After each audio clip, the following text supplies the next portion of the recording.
Tech news trending topics. नमस्कार, आप देख रहे हैं टेक न्यूज और स्वागत है आप सबका दर्शकों हमारे चैनल में एक बार फिर से। मैं आप सबकी होस्ट तृप्ति इस वक्त आप सबके बीच बात करने वाली हूँ एक बार फिर से यहाँ पर महाराष्ट्र की राजनीति पर। जी हाँ, महाराष्ट्र की राजनीति पर हम करेंगे चर्चा। नवनीत राणा और उद्धव ठाकरे के बीच जुबानी जंग आज से नहीं पिछले कई महीनों से चल रही है। अप्रैल के महीने से ही ये जंग चल रही है, जब से नवनीत राणा ने सीएम उद्धव ठाकरे पर हमला बोला, लाउड स्पीकर विवाद को आगे बढ़ाया, हनुमान चालीसा का पाठ करते हुए जेल का रास्ता उन्होंने देखा। जेल में पति के साथ बन रही नवनीत राणा अपने पति को लेकर काफी परेशान रही और अब नवनीत राणा बीमारी से उठकर, बीमार होने के बाद निकल कर कई स्टेटमेंट देने के बाद जब बीजेपी का दामन थामने के लिए तैयार हुई, भारतीय जनता पार्टी के साथ मिलकर काम करने के लिए तैयार हुई, मोदी जी, अमित शाह उन पर मेहरबान नजर आए, देवेंद्र फडणवीस भी नवनीत शाह के पक्ष में कई बार ठाकरे सरकार पर हमला बोलते नजर आया। जून के महीने में एकनाथ शिंदे को भाजपा के साथ मिलकर नया गठबंधन तैयार कर अपने गुट के साथ शिवसेना से अलग होकर मुख्यमंत्री का शपथ लेते हुए देखा गया। इसके बाद अब देखिए, जून का महीना एकनाथ शिंदे का मुख्यमंत्री के पद पर शपथ लेने के लिए उनसे अलग हो जाना और इसके बाद उद्धव ठाकरे, आदित्य ठाकरे पर जमकर हमला बोलना जारी था।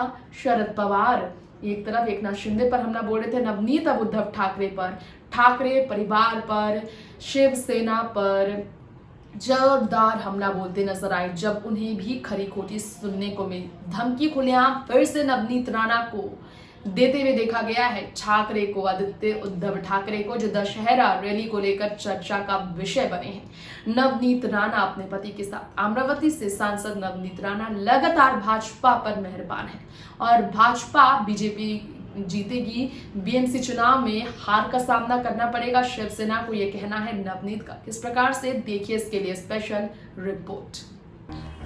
शिवसेना पार्टी की ओर से एक बार फिर से जोरदार हमला बोला गया है नवनीत राणा पर, जिसकी वजह से बड़ा बवाल मच गया है महाराष्ट्र में। जी हाँ, नवनीत राणा को सी ग्रेड फिल्में बनाने वाली अभिनेत्री कह दिया गया है राजनेता की तरफ से, जिससे जमकर हल्ला बोल राजनीतिक की जंग छिड़ गई है। जी हाँ, स्टेटमेंट आप सबको बता दें तो ठाकरे हैं तो मैं भी राणा हूँ, मुंबई की बेटी और विदर्भ की बहू हूँ, देखते हैं किसमें कितनी ताकत है, ये कहना है सीधा नवनीत राणा का। बीएमसी चुनाव से ठीक पहले फिर से नवनीत राणा ने खुलकर ये स्टेटमेंट देकर सबको चौंका दिया।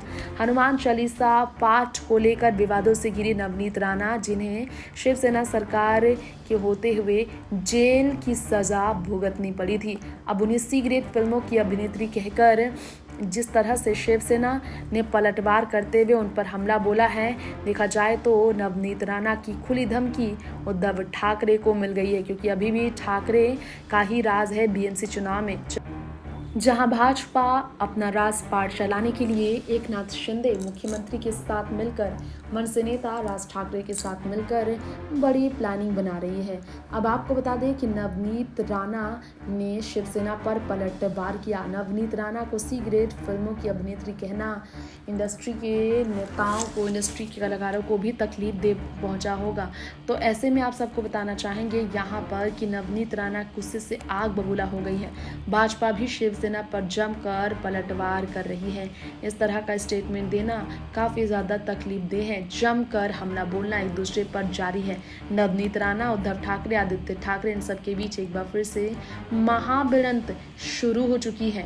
जी हाँ, आपको बता दें, इससे पहले एक हफ्ते पहले लोकसभा एमपी नवनीत राणा, उनके हस्बैंड रवि राणा जो कि इंडिपेंडेंट एमएलए हैं, उन्हें जो कि 23 अप्रैल को अरेस्ट किया गया था, उसे लेकर कोर्ट ने बेल प्ली को रिजेक्ट कर दिया था। और तो और आपको बता दें, इस वक्त गणेश चतुर्थी के ठीक बाद नवनीत राणा को फिर से स्टेटमेंट में लिया गया। ये तो झांकी है, पिक्चर पूरी बाकी है। नवनीत राणा ने ये सीधा स्टेटमेंट दिया है धमकी देते हुए ठाकरे को। टेक न्यूज़ से तृप्ति की रिपोर्ट। तो स्पेशल रिपोर्ट में नवनीत राणा के स्टेटमेंट्स का हमने आपके बीच जिक्र किया। क्या कहना है नवनीत राणा का, ये हमने आपको बताया। और फिलहाल वक्त हो चला है आपसे यहीं पर इजाजत लेने का। बाकी तमाम ऐसी ही खबरों के साथ जुड़े रहने के लिए देखते रहें टिक न्यूज। नमस्कार।